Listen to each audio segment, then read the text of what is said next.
Hello, I'm Dr. Getty Saint-Jean, Senior Professional Development Coordinator with Pinellas County Schools. Today, I am in Ms. Gray's 5th grade classroom at Gulfport Elementary, home of the Bulldogs. We will be observing elements 16 and 17 of the Marzano Focus Teacher Evaluation Model. Element 16, organizing students to interact with content.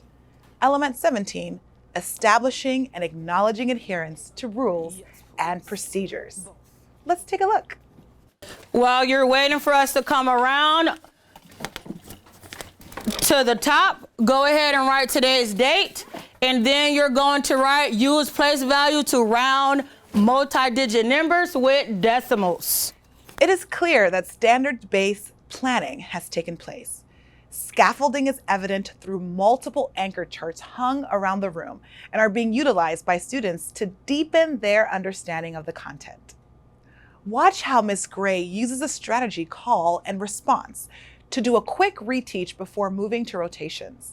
Bop, bop, bop, bop, bop. So the 3 tells the 5 to do what? 4 or less, let it. 5 or more, let it soar.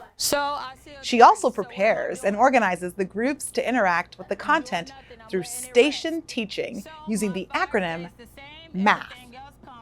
M-A-T-H, MATH stands for M, meet with the teacher. A, at your seat or around the room.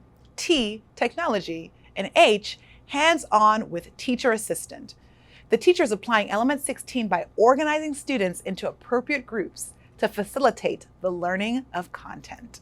So those friends coming to my back table with your journal will be Darmani, Anita, Ariana, Joe, and Imani. Go ahead and go.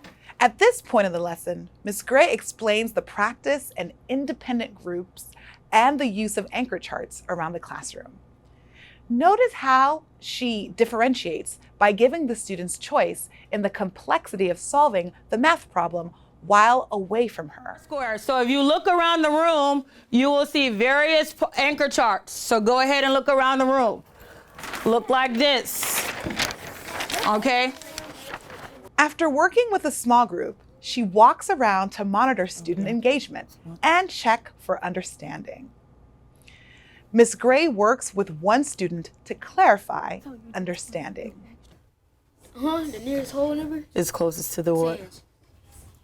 The decimal. To the decimal. So that's how you know 8 ones is closer to the decimal compared to 3 tens. Ms. Gray is working with a small group, and she uses a bell to signal to the students to listen to instructions and transition to the next rotation. We're going to rotate. So those friends who are with me, you are now around the room. You're doing 1 square from either anchor chart and then go to independent practice. Those friends who are at technology, you are coming to my back table with nothing. Those friends who are at independent practice, you're now at technology.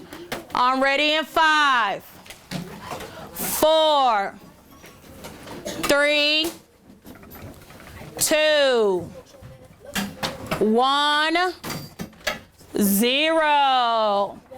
Now we can see the teacher maintains student engagement by repeating the number of the problem and checks for success and celebrates when all students have accomplished the task. Great job writing the number, great job writing the number, great job writing the number, great job writing the number, great job writing the number. 84 and 346 thousandths. So now I'm gonna give you 2 tasks, or actually 3.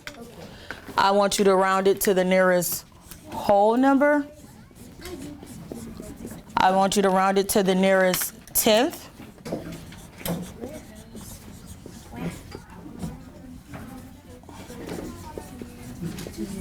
And I want you to round it to the nearest hundreds.